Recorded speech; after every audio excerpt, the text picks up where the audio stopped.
Jansangram news, बातमीची सत्यता हीच आमची ओळख।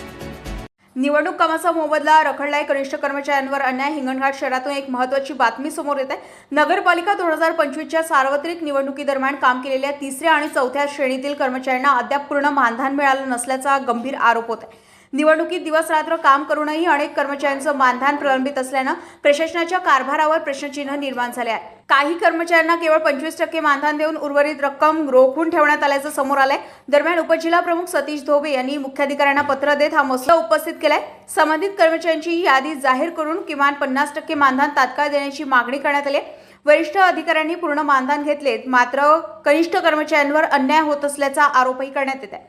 मानधन न मिळाल्यामुळे कर्मचाऱ्यांमध्ये तीव्र नाराजी पसरली असून प्रशासन यावर काय भूमिका घेते याकडे सर्वांचं लक्ष लागलंय। जनसंग्राम न्यूज, हिंगणघाट।